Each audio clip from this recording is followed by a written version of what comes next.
Before the hurricane of 19 and 21, there was only Captiva. No upper, no lower. One island. Today, two flawless halves of themselves, each silently touching the other below the surface. Their connection now disguised by the sea.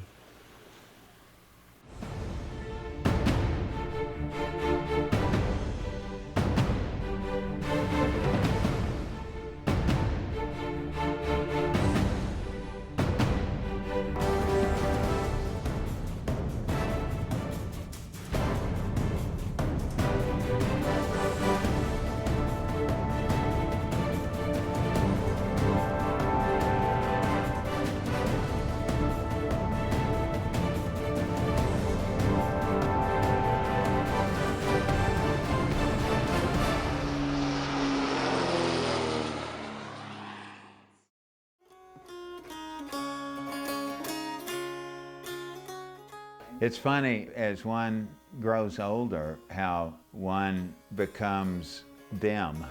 I never thought I'd be 30. You know what I'm talking about. It's incredible to become the older generation. And this is a really interesting place to become the older generation. I wonder what the original people that moved here, what were they about? Was it about freedom? Was it about real estate? It wasn't. Seashore property was worthless because you couldn't survive on it. What you wanted is something inland that you could plant a garden. And now it's totally reversed.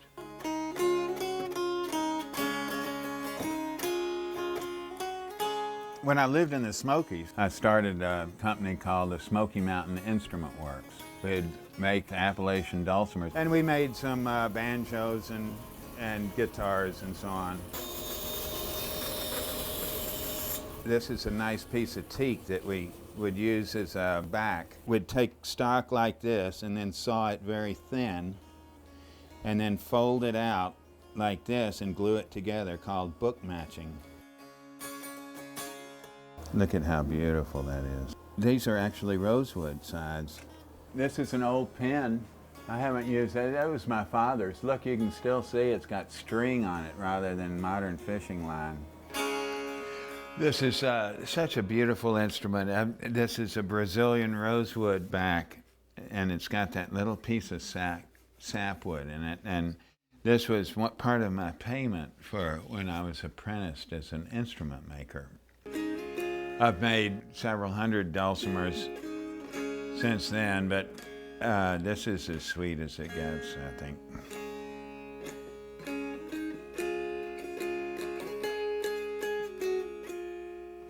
In the 50s, my father would come to Florida and go fishing for a week. After several years, they came to Sanibel and fished here for a year, and then, I don't know, my mother must have felt how much fun they were having, and she prevailed upon them to take the family.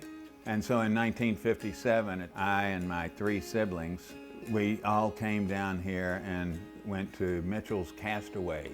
For a while it was Mitchell's Castaways, and then it turned into Betty's Hawaiian Village. We rented a bungalow and rented a little putt-putt motor to go around, and we would get up in the morning and have breakfast, and then we would fish all day. My mother wasn't much into fishing, so we would boat her all the way up Turner's Beach, and in that time she would walk down Turner Beach collecting shells. That was when the Blind Pass Bridge was creosote. There were Australian pines on what was then Turner Beach as well. While we were here, we'd never eat out. We didn't have all that much social life. Every now and then there would be a bonfire on the other side of the bridge. Susan Carr had a ceramic studio right next to the bungalow. She was just so kind to us little kids. I was 7 years old. Susan would hail us in and show us how she made her ceramics and glazed them and fired them. She was one of the founders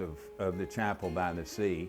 When we started out living on Captiva, we rented the house in which Anne Murrah Lindbergh had written Gifts from the Sea. I remember the house was so small and the kitchen so small. I remember we would wash the dishes in the kitchen and then pass them through the little hallway into the bathroom to rinse them out in the bathroom and then pass them back to be dried and stored in the kitchen. When we first came to Captiva, they were dredging. The beach obviously has always been a problem, especially right there at that northern part of the S-turns. They were dredging sand and muck and mud from the bay over the island past our property in a big old rusty pipe. They were taking fill out of Roosevelt Channel and dumping it in the sand. And by that time, my father had gotten his pilot's license. He and Charlie Jett bought an old 52 Bonanza 2131 Delta. Would fly down here in one day. First they landed in Sanibel at Casa Ibel, and then there became a airstrip on Captiva. It was a real tight strip with trees at both ends, so you couldn't come in loaded, you couldn't leave loaded. South Seas bought it and turned it into a tennis condo. Jet persuaded my father to go in with him, and they bought a swath all the way across Captiva, which was just one lot south of Timmy's Nook.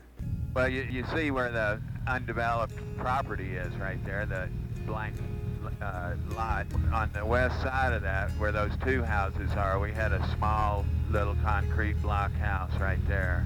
We moved there, Timmy's Nook was there.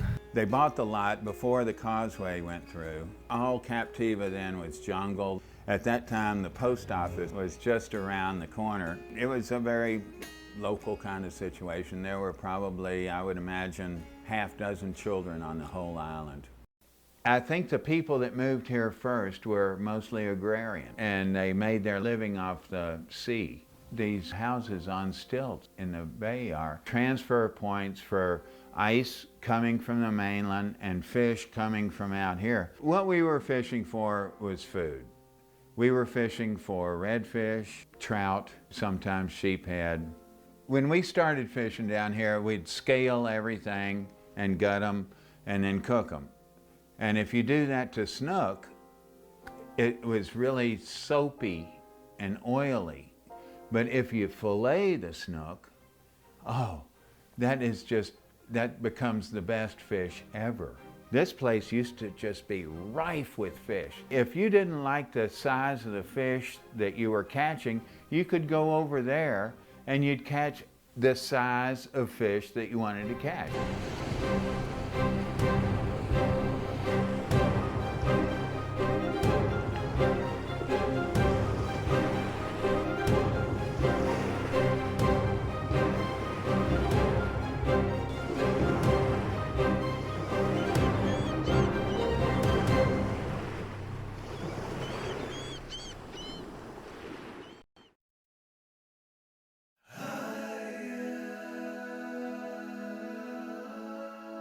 I was about 5 the first time I came down.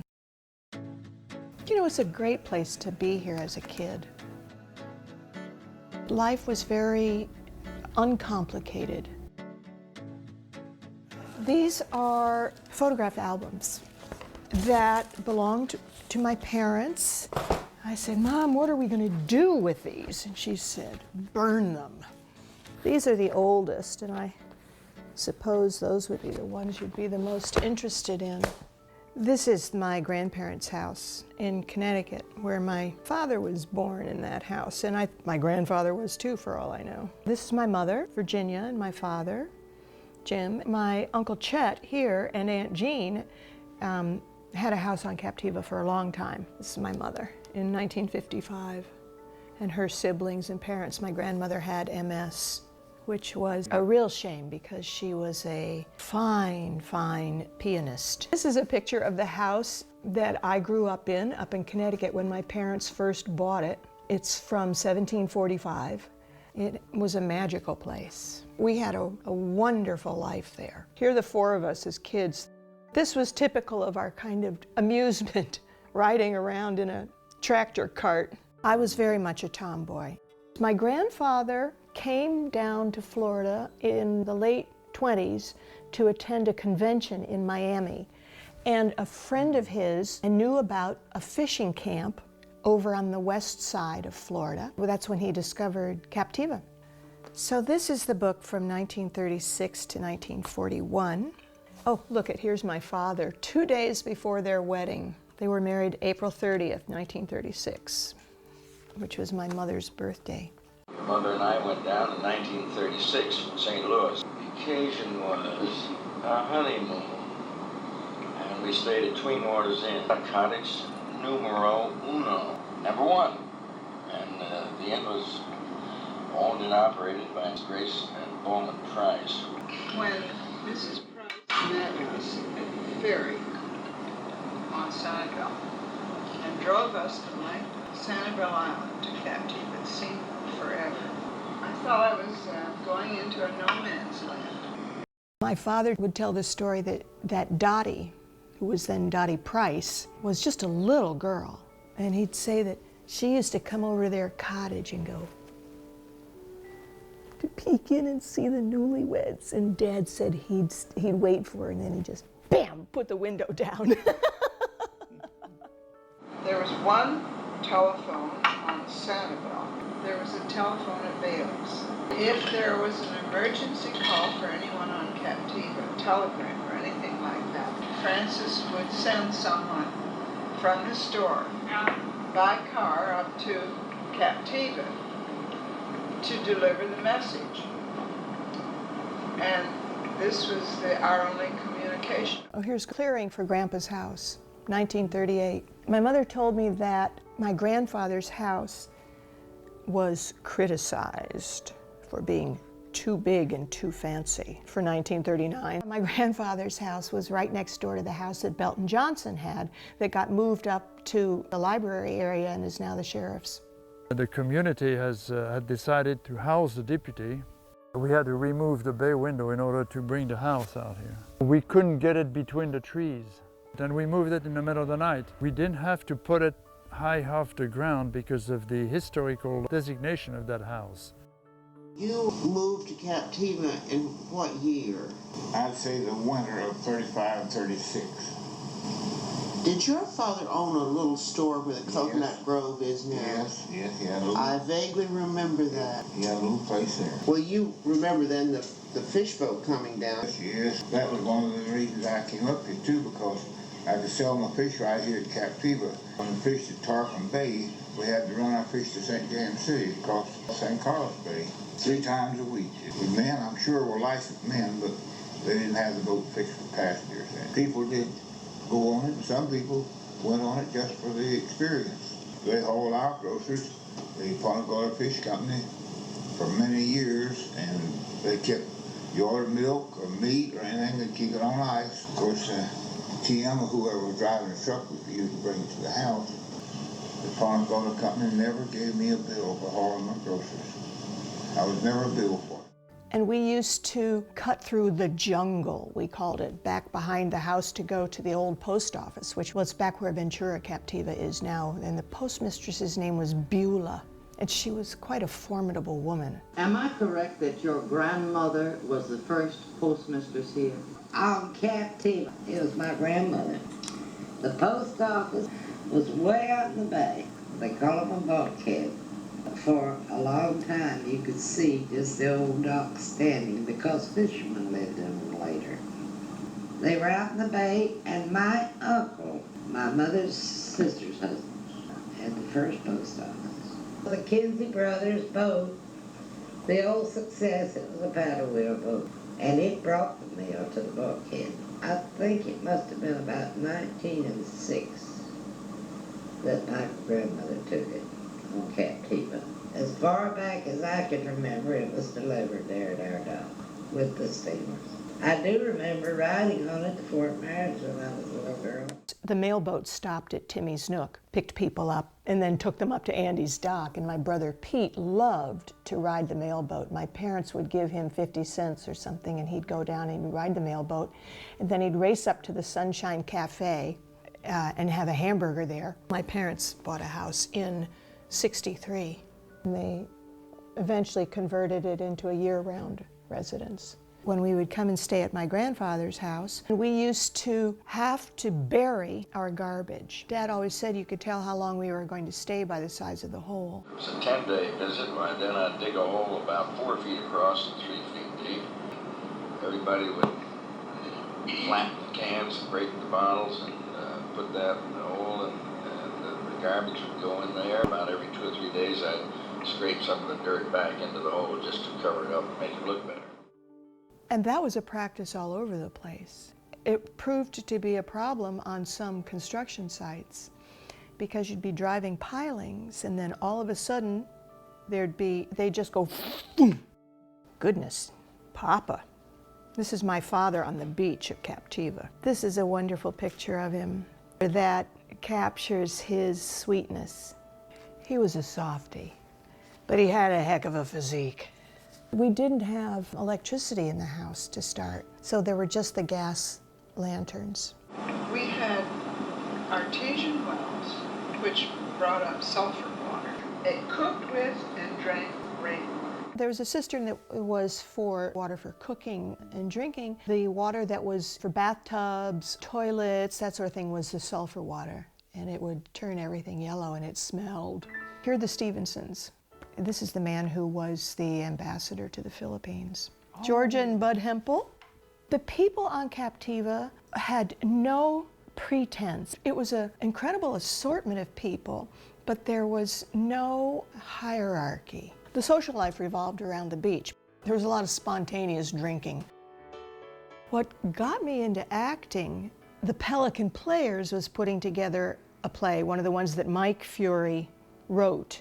So Carol said, come on over to our garage. We're having auditions. I got the lead. My husband has to take naps.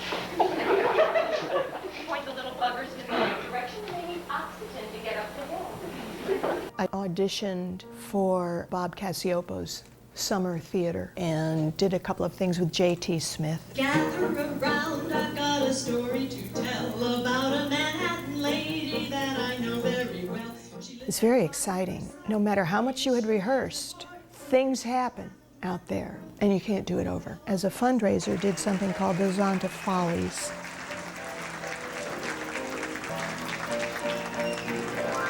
Good heavens, look at all that hair. I had a permanent, never had one in my life, because that was in the times of Farrah Fawcett and all this big hair stuff. George says it was false advertising because he met me with hair like that and then I cut it all off. And after the dust had settled, I said to my mother, I'd like you to have, please, a small cocktail party. And I'd like you to invite George Parker. This is my husband, George. Try to take my hat off. A suave and debonair Frenchman. Come on. Well. We're going to renew our vows, whether you like it or not. George and I were married in '85 at the chapel. Captiva has been a real source of continuity. I mean, we've now had 5 generations of our family here. George and I decided to get married. I told him I might be changing my name to Parker, but you're going to become a Loomis. And I've been happy ever since. Yeah, but you were on this side, I remember that. No, I was on this side, I remember. Oh. One year I was coming home from work and I thought, oh my gosh, it's our anniversary. I raced into the card section and who was there looking for a card? There was a pilot here who had a seaplane named Buddy Bopst. My father and a dear friend of his named Bill Waldron were going to go up with Buddy Bopst, and they said I could go too. But when Buddy pulled in his seaplane, Buddy said, I can't do that. I can't, he didn't have enough seats. And of course, I was heartbroken. I was in tears about this disappointment. And what happened then? But Andy Rossi observed what was going on, and he shuffled out from the dock in his baggy pants and just weathered, a craggy, weathered face. And he had a lovely conch shell. He knew who I was. And he said, well, Ginger, you know, I have this, and I just thought I'd like to give it to you. That was my consolation prize. Such a sweet gesture from a hard-coded man. And that's what Captiva was back in 1952.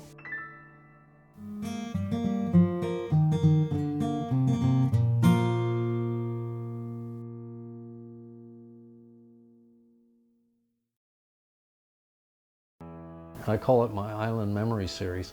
And to do that, I actually took corkboard and made the circle and the writing in mirror image. And then I would put black paint on that and actually stamp it on the painting, which was kind of a nervous time for me because I could really screw it up at that point when I stamped it on there. But when I'd pull it off, you could see that there's irregularities, and it looks just like it'd been through a canceling machine. In watercolor, you say it takes you like 2 hours and 15 years to paint. This is a painting called Best Friends.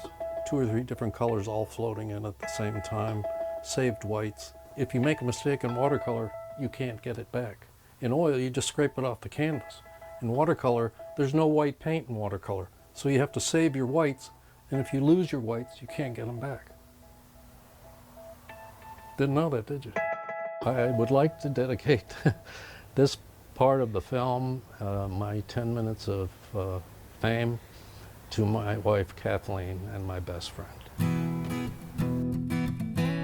As a kid, I could always draw, and I knew the minute I started putting paint to paper that I was going to love it. I like to think of watercolor just like the post office. It's controlled chaos. A lot of times I'll pick up 2 or 3 colors on the brush and let it mix on the paper. It's called a happy accident. And I like to just kind of float it in, maybe a little darker. And then sometimes if you want to put some clouds in, I just take some tissue. And then you can see how the granules of the paint kind of lay in the tooth of the paper. A hazy horizon. Maybe getting a little brighter as it comes towards us. Scrape in some grass.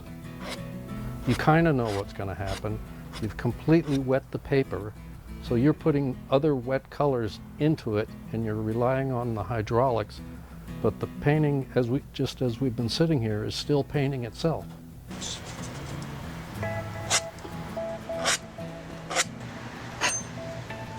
There it is.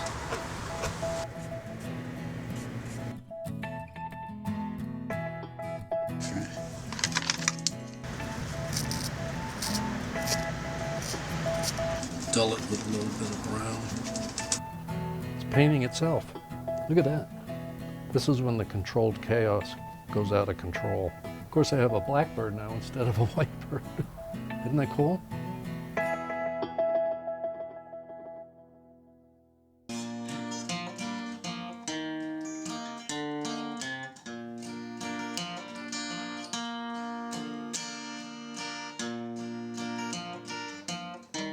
Evidently, this was the loading platform where the truck would have come in with the mail from Fort Myers and would back in here, and then they'd unload the truck and take it inside to work it. So I don't know how much of this is still the same. Well, this is pretty from over here. I love the board and batten. The only thing I know is that Nethel Moss was the postmaster at one time, and that John Van Laer was one of the clerks, and from what he told me, there was like 6 or 7 people working in this building at one time, and they had it made.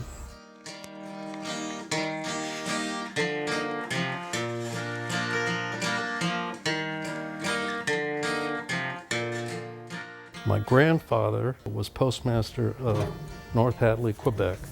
My mother was his clerk for a while and became part of the Postal Service for the Air Force. My dad, when we came to Fort Myers Beach, got the job at the post office. My wife has worked for the post office. My brother still works for the post office. My sister worked for the post office. It's almost like maybe we ought to own the thing by now. I took my test right after high school, and then I joined the Navy because my number was coming up in the draft. When I got out of the Navy, I got the job as a carrier. Being a mailman was a lot of fun. People were happy to see you.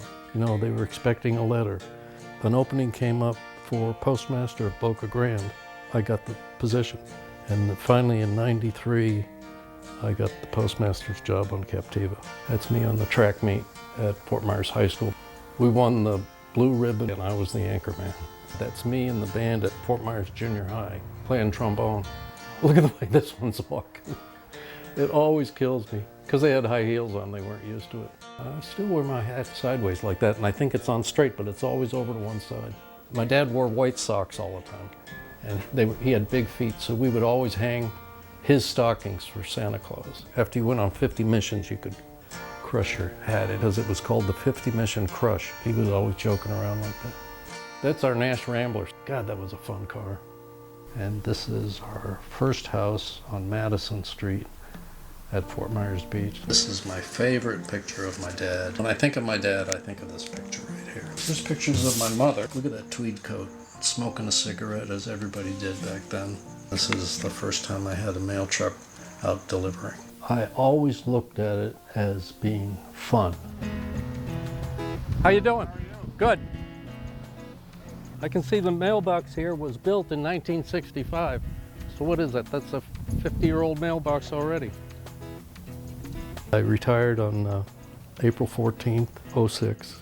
I didn't know the next day I was going to have a heart attack. Hey, how are you? Where's Mitzi? Well, please say hi to the doctor for me. Merry Christmas. Merry Christmas to you. Yeah, Salamat. it's good to see you. Luckily, it was very mild. Being at the Captiva post office was a dream. What's a guy got to do to get a little service out here? When we came today, we drove down Sandcap, or Captiva Drive, and we turned right here. And that was over behind the trees. This painting was done by Betty Lucas back in 1983. And it's kind of funny, this is where my art career started. Actually, at the front counter, doodling in between customers, Stella came in, Stella Farwell. She says, "Did you draw that? You really should do something with that." It really meant something to me. That's where it all started. All of the people up there were always so nice. I tried to learn everybody's name by their first name. We used to charge people for P.O. boxes. I thought, why don't we give people P.O. boxes? Because we don't have to hire somebody to take the mail out on the street, buy a truck, pay for gas, for people to come and get their mail. We put a key in your mailbox to get your parcel. This was like the hub of the community. Are you still painting? Oh yes, never gonna stop that. I miss seeing the people, but I don't miss doing the work. Which postmaster would you like? When I first came there, I had a few hundred postal customers, and when I left, I had a few hundred friends. As you were. For the 13 years that I was there, I never had a bad day. This flag was inadvertently left up during Charlie. Of course, we knew it was coming for a couple of days ahead of time, and I was lucky enough to get the hurricane shutters up, and I thought I had everything covered. And when I came back after the storm, when they finally let me on to get to the post office, the flag was still flying, but it was a mess, so I took that thing down. I didn't want anybody to see it. I was embarrassed about it. Well, this was the clip that was actually on the flag during the hurricane. It hasn't been replaced yet. It almost wore completely through. Thanks for being there when I got back. Oh, beautiful for spacious skies, for amber waves of grain. It's part of America to have the Postal Service, you know, started by Benjamin Franklin. I always thought of it as, you know, part of life, that the post office would always be there, like the fire department and the police department and the Postal Service. America,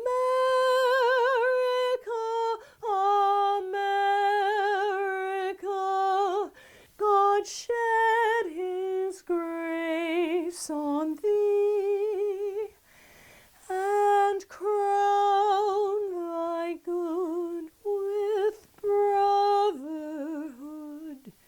from sea to shining sea.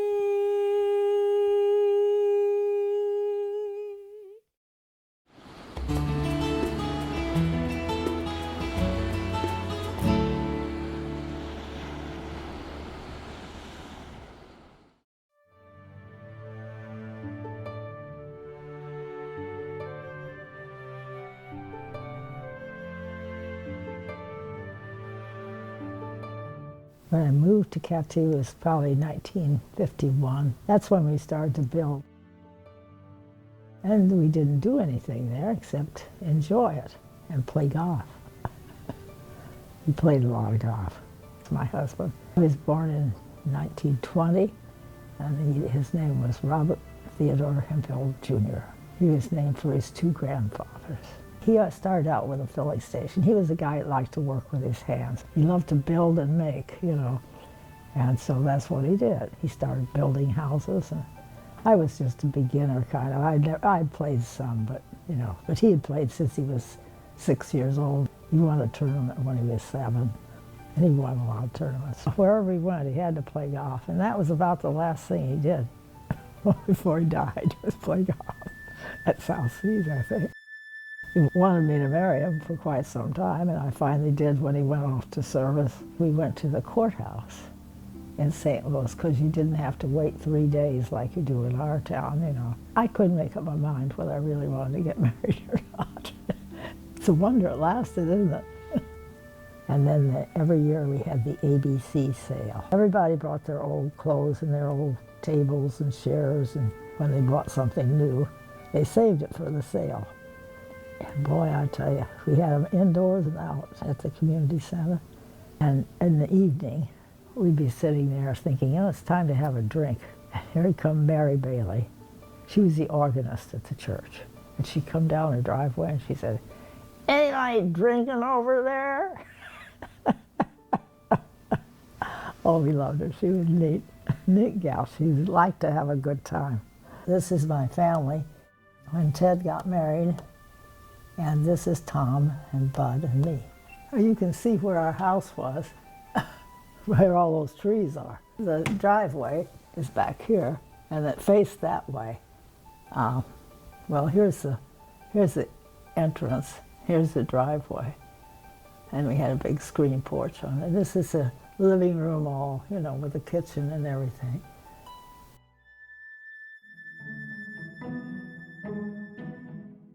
Nobody was getting buried here much.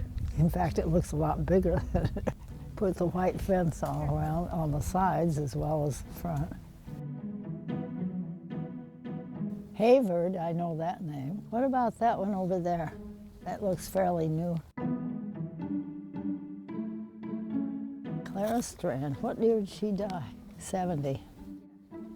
Yeah, I knew her.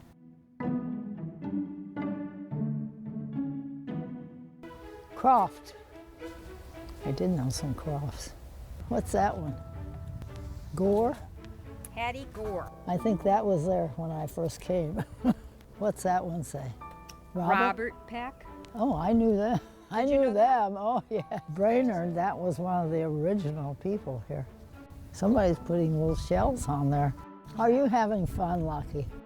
Lucky goes to church sometimes. Well, he goes to church all the time, usually. He just sleeps through most of it. He can't wait to see the minister walk in because the minister always has treats in his pocket. And he knows that.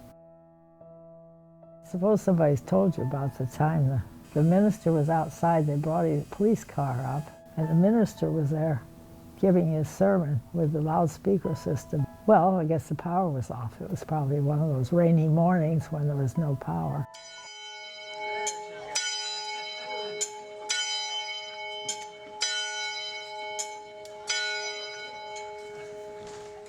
How good it is to be together as God's people on another average day in paradise. Our entrance hymn is number 83, People Look East, number 83. The chapel was more of what Bud did. And it's funny, he never went to church at home. He didn't go to church when he was a boy. But he got interested in it because of the building. You know, it needed repair terribly. It had been a schoolhouse for children. It had been unused for a little while, and then just maybe the year before or that year, a chapel group had started, and they were using it, and it needed a lot of work. And that's what Bud saw first, you know, what it needed. He was always involved, and he was head of the committee and on the board. He was big all the time. Well, I don't know if he listened to the sermons or not, but involved in doing it. And then he thought, you know, what we need is a day when everybody comes and we, you know, get out there and everybody work. So he announced that we were having a work day. And everybody said, oh, what are we going to do? And Bud said, well, you just put on your old clothes.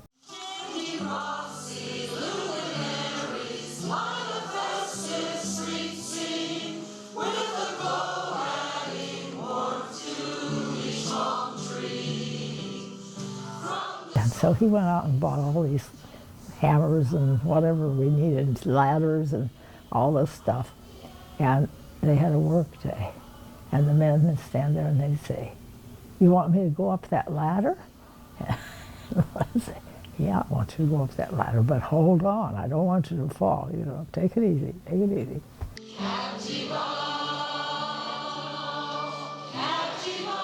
They thought they had the best time in their life. They'd never done anything like that. All these guys, just, you know, they hired somebody to come and fix everything. And Bub was a do-it-yourself man.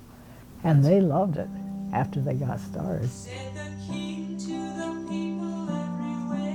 The Chapel by the Sea really embodies Christmas. It draws hundreds and hundreds of people, I think in excess of 800 people.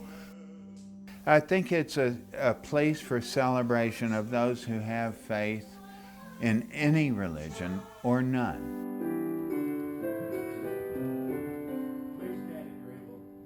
I am just honored by being able to share that experience with other people. And I really rejoice in that fact. It's really been a help for me, and I'm so privileged to be able to be there.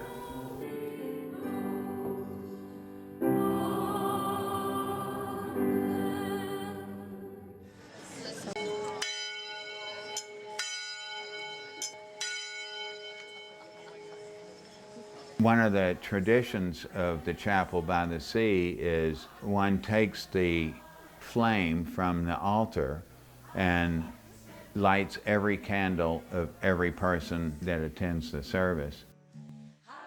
It was always nice to me that you would take the flame from the altar and you could walk home with it. You'd shelter it. You never lit your own candle. Somebody else would light your candle for you, and you'd take that candle, and it was sort of like the spirit of life. You take this, you take it home, and you're better for it, and the world is better for it. An island gains significance when set apart from all that is.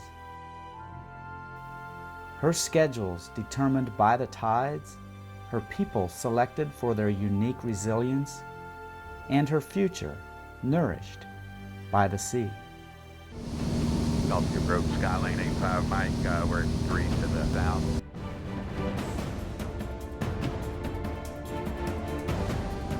Captiva approach Skylane 85 Mike, left downwind, landing to the east, upper Captiva.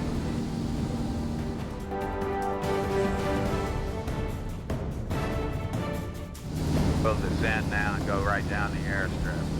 Here down and welded. Salty approach, Skylane 85 Mike, turning base, then final, landing to the east, upper Captiva.